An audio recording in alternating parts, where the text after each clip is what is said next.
Hello guys, welcome to my YouTube channel steno the bright future. दोस्तों, आज हम IBACIO के प्रीवियस ईयर के जो क्वेश्चंस हैं उनको हम यहाँ पर डिस्कस करेंगे। दोस्तों, इस वीडियो में हमने GA और GS में आए हुए सभी क्वेश्चंस को इंक्लूड किया है और आने वाले एग्ज़ाम्स में इसी प्रकार का लेवल रखा जाता है। सो आप लोग इसी प्रकार से ही तैयारी में लग जाइए। चलते हैं अपने पहले प्रश्न पर। इनमें से मिश्रित कृषि किसे कहते हैं? ऑप्शन है हमारे रबी और खरीफ उत्पादन, कई तरह की फसल उगाना, कृषि तथा पशुपालन, गन्ना और अनाज उत्पादन। दोस्तों, जो मिश्रित कृषि होती है उसमें हम फसलों के साथ साथ पशुपालन का भी काम करते हैं। ऑप्शन सी कृषि तथा पशुपालन बिल्कुल सही है। दोस्तों, इसमें होता क्या है कि कृषि तो करते ही करते हैं, साथ में दुधारू जानवर, जो ऐसे जानवर जो दूध देते हों, उससे क्या होता है किसानों के दो आमदनियों के स्रोत हो जाते हैं। तो इसको कहते हैं मिश्रित कृषि। तो ऑप्शन सी बिल्कुल सही है। चलते हैं अपने दूसरे प्रश्न पर। खेतड़ी परियोजना किस धातु के अयस्क के उत्खनन के लिए प्रसिद्ध है? ऑप्शन से हमारे जस्ता, इस्पात, तांबा, एल्यूमिनियम। दोस्तों, जस्ता को इंग्लिश में जिंक कहते हैं, इस्पात को स्टील, तांबा को कॉपर, एल्यूमिनियम होता है। दोस्तों, खेतड़ी परियोजना जो है ये राजस्थान राज्य की एक परियोजना है। इससे कॉपर का उत्खनन किया जाता है। ऑप्शन सी बिल्कुल सही है। और दोस्तों, मैं इसमें ऐड करना चाहूँगा, जो ये परियोजना है ये हिंदुस्तान कॉपर लिमिटेड द्वारा शुरू की गई है। चलते हैं अपने तीसरे प्रश्न पर। पंजाब केसरी के नाम से कौन प्रसिद्ध है? ऑप्शन से हमारे भगत सिंह, लाला लाजपत राय, चंद्रशेखर आज़ाद, लाला हरदयाल। दोस्तों, लाला लाजपत राय जी को पंजाब केसरी के नाम से जाना जाता था। ऑप्शन बी बिल्कुल सही है। दोस्तों, जो लाला लाजपत राय जी थे ये कांग्रेस के सबसे गर्म दल के एक प्रसिद्ध नेता थे। गर्म दल के नेताओं की बात करें तो लाल बाल पाल। दोस्तों, लाल से लाला लाजपत राय, बाल से बाल गंगाधर तिलक और पाल से बिपिन चंद्र पाल। ये तीनों नेता गर्म दल के कांग्रेस के प्रसिद्ध नेता थे। चलते हैं अपने चौथे प्रश्न पर। अष्टांग पथ योगाध्यात्मक की अवधारणा किसने दी थी? ऑप्शन से हमारे कबीरदास, बुद्ध, शंकराचार्य, महावीर। दोस्तों, जो महात्मा बुद्ध थे इन्होंने अष्टांगिक मार्ग मीन्स 8 मार्ग बताए थे। तो ऑप्शन बी बिल्कुल सही है। अगर इनकी दृष्टि से देखें तो दुखों से मुक्ति पाने और आत्मज्ञान के लिए जो साधन बताया था वो 8 तरीके के थे। ये मार्ग इस प्रकार हैं: सम्यक दृष्टि, सम्यक संकल्प, सम्यक वाक, सम्यक कर्म, सम्यक जीविका, सम्यक व्यायाम और सम्यक स्मृति और सम्यक समाधि। ये 8 मार्ग महात्मा बुद्ध ने दिए थे। इनको हम अष्टांगिक मार्ग कहते हैं। चलते हैं अपने पांचवें प्रश्न पर। निम्न में से किस विदेशी नागरिक को भारत रत्न से सम्मानित किया गया है? दोस्तों, इसके जो ऑप्शन है हमारे उनको देखते हैं। Abdul Wali Khan, Mikhail Gorbachev, Khan Abdul Ghaffar Khan, Marshal Tito. दोस्तों, इसका जो सही आंसर है वो है ऑप्शन सी, खान अब्दुल गफ्फार खान। दोस्तों, खान अब्दुल गफ्फार खान पहले ऐसे विदेशी व्यक्ति थे जिन्हें भारत रत्न दिया गया था। अगर दूसरे व्यक्ति की बात करें कि दूसरे कौन व्यक्ति थे जिन्हें भारत रत्न दिया गया, तो वे थे साउथ अफ्रीका के राष्ट्रपति नेल्सन मंडेला जी। दोस्तों, अगर बात करें कि भारत में सर्वप्रथम किसको दिया गया, तो वो डॉक्टर सर्वपल्ली राधाकृष्णन जी को 1954 में दिया गया था। चलते हैं अपने छठवें प्रश्न पर। हल्दी की गांठ पौधे के कौन सा भाग होता है? ऑप्शन से हमारे जड़, फल, बीज, तना। दोस्तों, जो हल्दी है उसकी हम जड़ खाते हैं, तो ऑप्शन ए जड़ होता है। जो हल्दी है उसका अगर वैज्ञानिक नाम की बात करें दोस्तों, तो वैज्ञानिक नाम होता है कुरकुमा लौंगा। और ये एक महत्वपूर्ण औषधि भी है। और इसमें अगर विटामिन की बात करें कि कौन सा विटामिन होता है, तो इसमें विटामिन ए पाया जाता है। चलते हैं अपने सातवें प्रश्न पर। भारत और चीन को विभाजित करने वाली सीमा रेखा का क्या नाम है? ऑप्शन है Radcliffe line, Durand line, Strafford line और मैकमोहन लाइन। दोस्तों, जो भारत और चीन को विभाजित करती है उस सीमा का नाम है मैकमोहन लाइन। ऑप्शन डी बिल्कुल सही है। दोस्तों, हमारे जो सीमा रेखा का निर्धारण किया गया है वो हमारे हेनरी मैकमोहन के नाम पर किया गया है। इस सीमा रेखा का जो निर्धारण हुआ था वो हमारा शिमला समझौते के तहत हुआ था। अगर हम रेडक्लिफ लाइन की बात करें तो ये रेडक्लिफ लाइन भारत और पाकिस्तान के बीच में है। डुरंड लाइन की बात करते हैं तो डुरंड लाइन पाकिस्तान और अफगानिस्तान के बीच की जो सीमा रेखा है वो है। चलते हैं अपने 8वें प्रश्न पर। तानसेन सम्मान किस राज्य सरकार ने स्थापित किया है? ऑप्शन से हमारे महाराष्ट्र, मध्य प्रदेश, गुजरात, राजस्थान। दोस्तों जो तानसेन सम्मान है, इस सम्मान को मध्य प्रदेश सरकार ने चालू किया है। भारतीय शास्त्रीय संगीत के उल्लेखनीय योगदान के लिए यह पुरस्कार दिया जाता है और इस पुरस्कार को 1980 में स्थापित किया गया था। इस पुरस्कार के तहत दोस्तों 2 लाख रुपए की आयकर मुक्त राशि दी जाती है और एक सम्मान पट्टिका दी जाती है। चलते हैं अपने 9वें प्रश्न पर। एकमात्र भारतीय जिन्होंने भौतिक विज्ञान नोबेल पुरस्कार जीता है। ऑप्शन से हमारे विक्रम साराभाई, जे.सी. बोस, एच.जे. भाभा, सी.वी. रमन। दोस्तों सी.वी. रमन जी पहले ऐसे भारतीय हैं जिन्होंने भौतिक विज्ञान में नोबेल पुरस्कार जीता था। ये पुरस्कार उन्होंने सन 1930 में जीता है और इनके द्वारा जो आविष्कार किया गया था उसका नाम था रमन इफेक्ट। चलते हैं अपने 10वें प्रश्न पर। भारतीय अभिनेत्री जिनका निधन 102 वर्ष में हुआ था। ऑप्शन से हमारे जोहरा सहगल, जिया खान, नंदा, सुचित्रा सेन। दोस्तों इसका जो सही आंसर है वह ऑप्शन ए जोहरा सहगल। दोस्तों जोहरा सहगल भारतीय सिनेमा जगत की एक जानी पहचानी अभिनेत्री थी जिनका निधन 2014 में हुआ था। उस समय इनकी उम्र 102 वर्ष थी। अगर इन्होंने इनकी फिल्मों की बात करें तो 1946 में इनके द्वारा एक अभिनीत फिल्म आई थी जिसका नाम था धरती के लाल। चलते हैं अपने 11वें प्रश्न पर। शांति स्वरूप भटनागर पुरस्कार किस संस्थान द्वारा दिया जाता है? ऑप्शन से दोस्तों हमारे इसरो, विज्ञान एवं औद्योगिकी अनुसंधान परिषद, भारतीय कृषि अनुसंधान परिषद और भारतीय राष्ट्रीय विज्ञान परिषद। दोस्तों शांति स्वरूप भटनागर पुरस्कार जो है वो विज्ञान एवं औद्योगिकी अनुसंधान परिषद द्वारा दिया जाता है। ये इसमें वैज्ञानिक एवं औद्योगिकी अनुसंधान में जीव वैज्ञानिक भी आते हैं, रसायन, पर्यावरण, सागर एवं भौतिक विज्ञान के क्षेत्रों में प्रदान किया जाता है। तो दोस्तों अगर इसकी स्थापना की बात करें तो ये डॉक्टर शांति स्वरूप की स्मृति में 1957 में स्थापित किया गया था। चलते हैं अपने 12वें प्रश्न पर। कुडनकुलम नाभिकीय ऊर्जा संयंत्र में भारत के साथ और कौन सा देश है? ऑप्शन से हमारे फ्रांस, रूस, अमेरिका, यूके। दोस्तों इसका जो सही आंसर है वह ऑप्शन बी रूस। दोस्तों जो कुडनकुलम नाभिकीय ऊर्जा संयंत्र परियोजना है ये हमारे तमिलनाडु राज्य में है और इसकी बात करते हैं तो 2013 में ये चालू हुआ था। तो कुडनकुलम जो परमाणु संयंत्र है इसकी 5वीं और 6वीं जो इकाई थी उसको लगाने के लिए रूस और भारत में समझौता हुआ था। चलते हैं अपने 13वें प्रश्न पर। भारत में सबसे ऊंची पर्वत चोटी कौन सी है? ऑप्शन से हमारे कंचनजंगा, माउंट एवरेस्ट, K2, नंगा पर्वत। दोस्तों इसका जो सही आंसर है वह ऑप्शन सी K2। K2 को गॉडविन ऑस्टिन के नाम से भी जाना जाता है। दोस्तों ये काराकोरम पर्वत श्रेणी पर स्थित है। अगर इसकी ऊंचाई की बात करें हम तो ये 8,611 मीटर है और भारत की सबसे ऊंची चोटी है।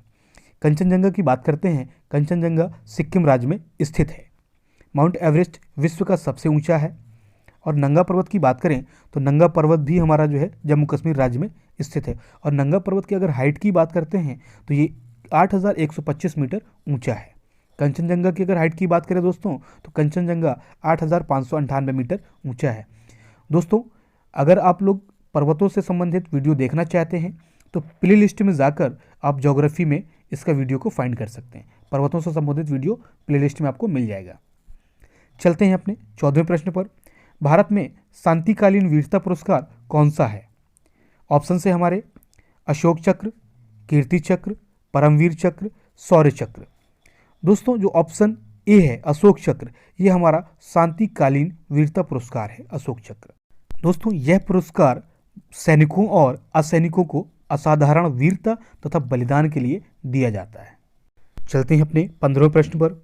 भारत में निम्न में से किसमें औरतों को आरक्षण प्राप्त नहीं है? ऑप्शन से हमारे पंचायत राज, संसद, दोनों ए और बी, इनमें से कोई नहीं। दोस्तों जो संसद है इसमें औरतों को आरक्षण प्राप्त नहीं है।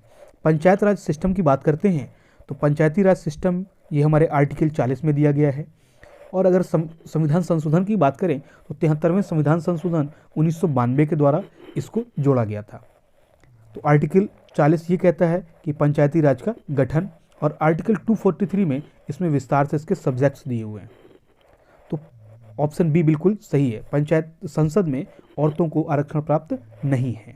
चलते हैं अपने 16वें प्रश्न पर। भारतीय संविधान की 8वीं अनुसूची में कितनी भाषाएं हैं? ऑप्शन है हमारे 18, 22, 19, 20।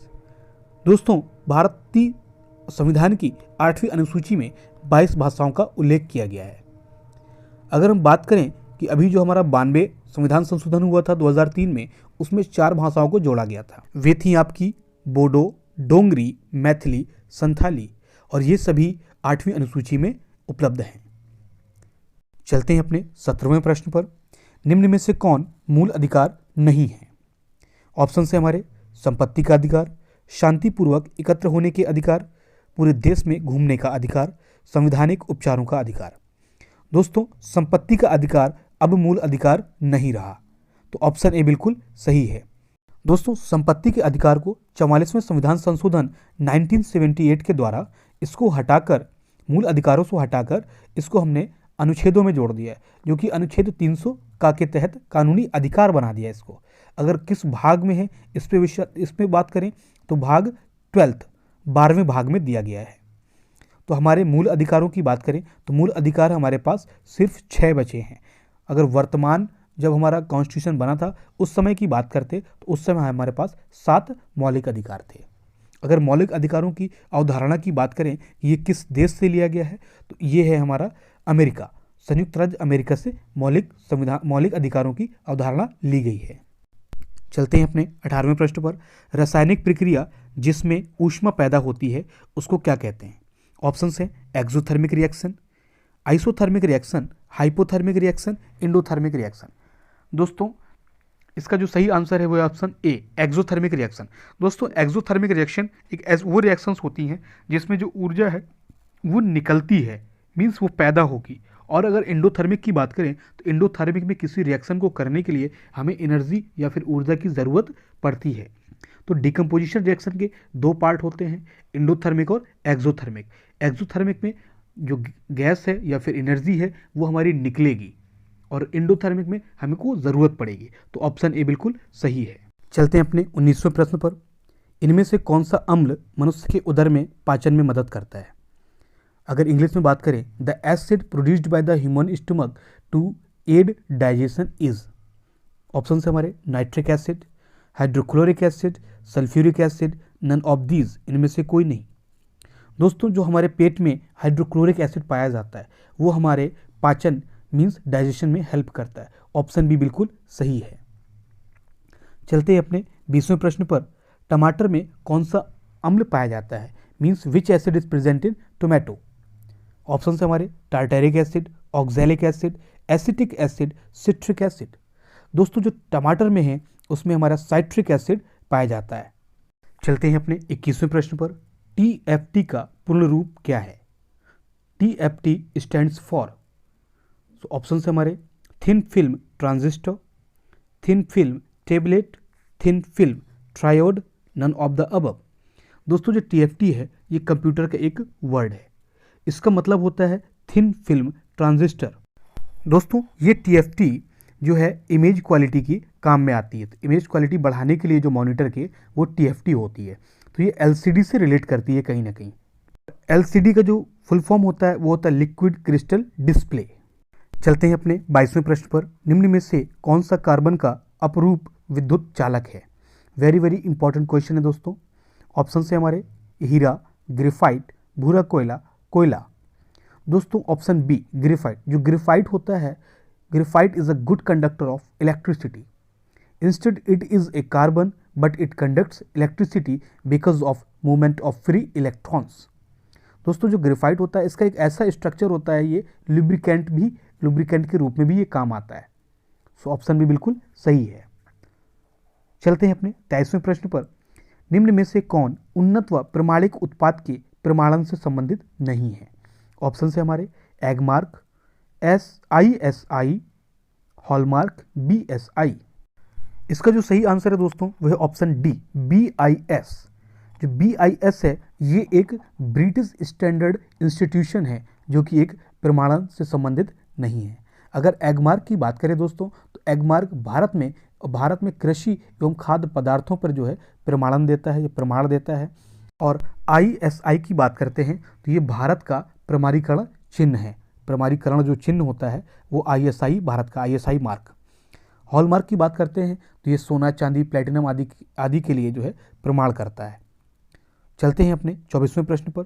मानव नेत्र की फोकस दूरी का बढ़ना घटना नेत्र की कौन सी मांसपेशियों की सक्रियता से होता है?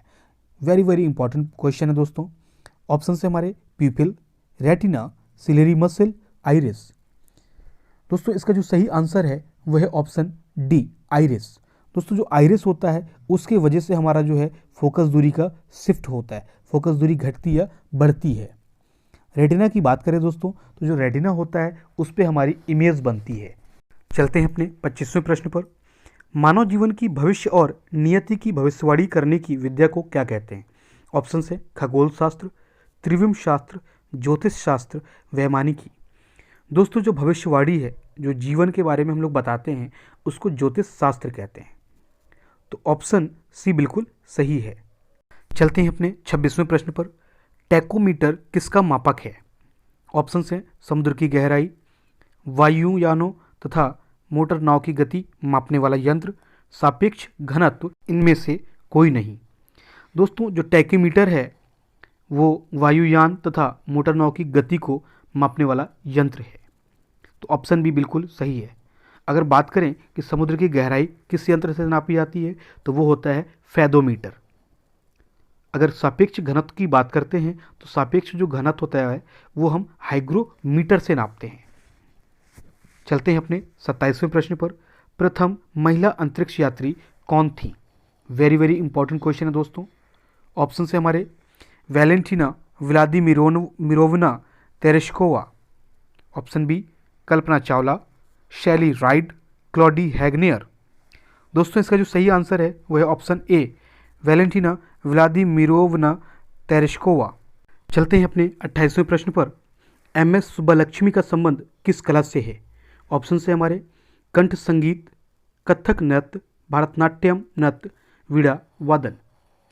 दोस्तों जो MS सुब्बालक्ष्मी थी ये कंठ संगीत से संबंधित थी। MS सुब्बालक्ष्मी जो थी ये कर्नाटक की एक मशहूर संगीतकार थी।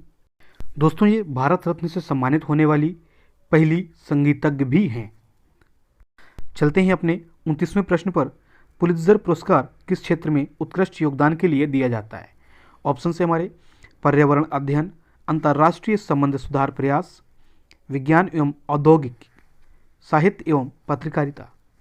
दोस्तों जो पुलित्जर पुरस्कार है ये संयुक्त राज्य अमेरिका द्वारा समाचार पत्रों की पत्रकारिता, साहित्य एवं संगीत रचनाओं के क्षेत्र में उल्लेखनीय योगदान के लिए दिया जाता है। दोस्तों इसकी स्थापना जोसेफ पुलित्जर के द्वारा की गई थी, तो इसलिए इसका नाम पुलित्जर पुरस्कार पड़ गया। चलते हैं अपने अंतिम प्रश्न 30वें प्रश्न की ओर। हीराकुंड बांध किस नदी पर बना है? ऑप्शन से हमारे पश्चिम बंगाल, झारखंड, उड़ीसा, आंध्र प्रदेश।